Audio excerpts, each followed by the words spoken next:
Welcome to the audio video education series. In this series, we will discuss about the popular dilemma of whether one should buy or rent a property. Additionally, we will also be limiting our discussion with respect to the Indian market. I want to do that because rental market is not a global phenomena which is governed by some global parameter. Rental market across the world behaves differently with area. This is because local factors play a very important role in deciding what the rental market is going to be. And because the rental markets are different across the world, it's all the more important that we keep our discussion specific to certain area, which in our case is the Indian market. To put the things in context, let's understand how rental market in India is different than say United States. In the case of India, I take an example from my local area Noida, where the cost of a property, let's say, is about 80 lakhs. And I know that if I have to take this property on a rent, I will have to pay around 18,000 rupees a month. If we calculate the rental yield, which essentially means that the earning I have for 1 year against the property will be about 2.7%. And let's say I pick up a property on rent in United States, and I'm not talking about a very high-end city here. Maybe we can talk about some mid-level city where the property may be costing around $250,000. I have found that the rental I will have to pay for this property would be around $1,100 a month. And if we calculate the total earning in a year against this property, it will be around 6.2%. So what do we have here? We have on one hand a rental yield in India of a city Noida hovering around 2.7%, while in United States the rental yield is around 6.2%. It is not a small difference. We are talking about a good 3.5 to 4% difference here. Now, why is this rental yield so crucial to our discussion? Let's find out. At present, which is around July 2016, the government bond, which is the Government of India 10 years bond, is having a coupon of about 7.5%, whereas the same bond, which is also called US Treasury for 10 years, is currently giving a coupon of 1.6%. Now, why we are discussing about government bonds here is because the government bonds interest rate is a good indicator of how the economy is performing and what the interest rates of that economy is. We can very well see that in the case of United States, the bonds which are paying a paltry 1.6% is quite easily outpaced by the rental yield one can get on a property. The same is not true with India, because the rental yield of about 2.7% is not at all comparable to 7.5%, which a guaranteed bond issued by the government can give.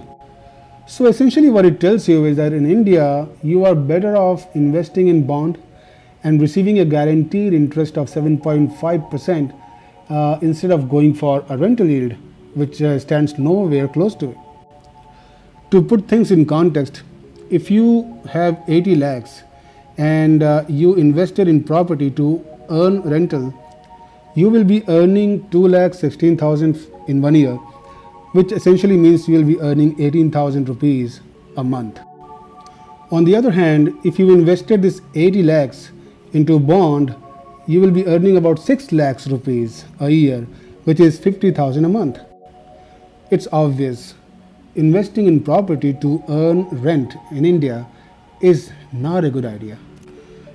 Having said that, let's look at another scenario wherein you do not have 80 lakhs to put in for a property to buy it right away, but instead you have the option of going for rent or buying a property through loan.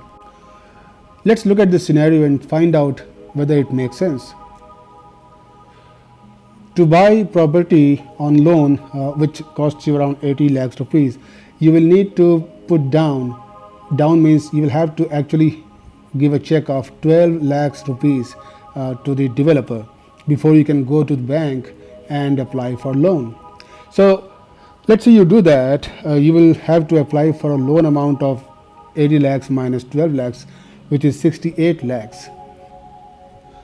After your loan will be approved, you will be going on an EMI.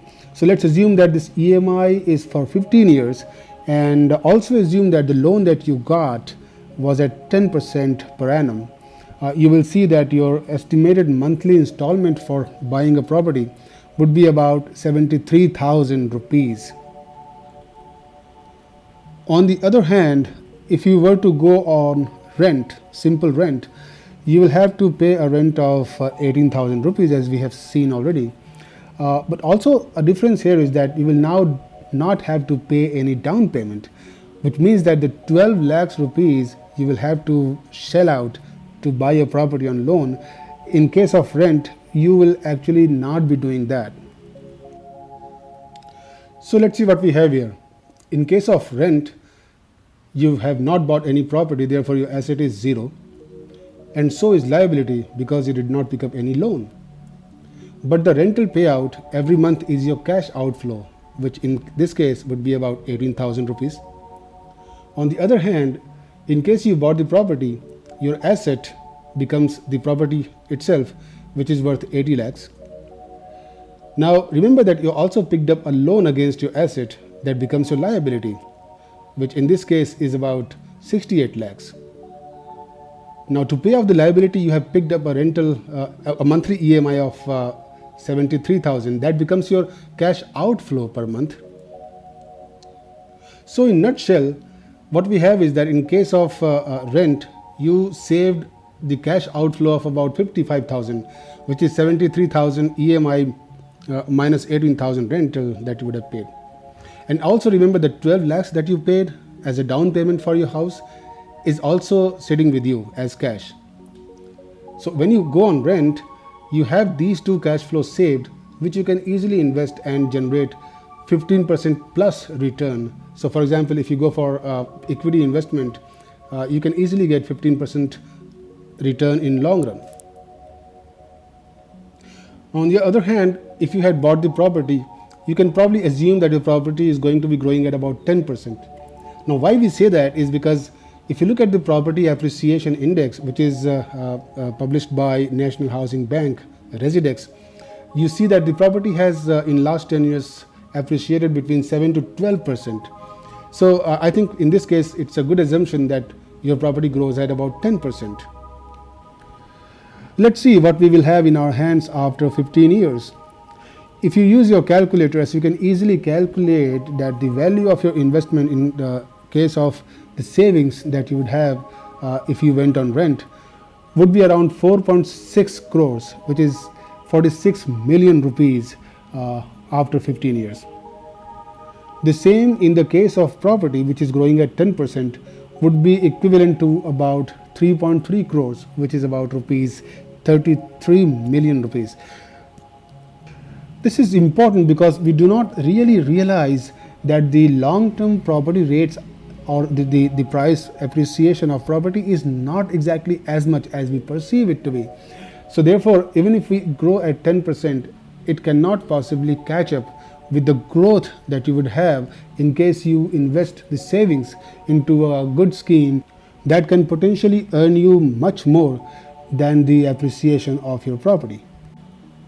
So let's see what we have discussed in this video.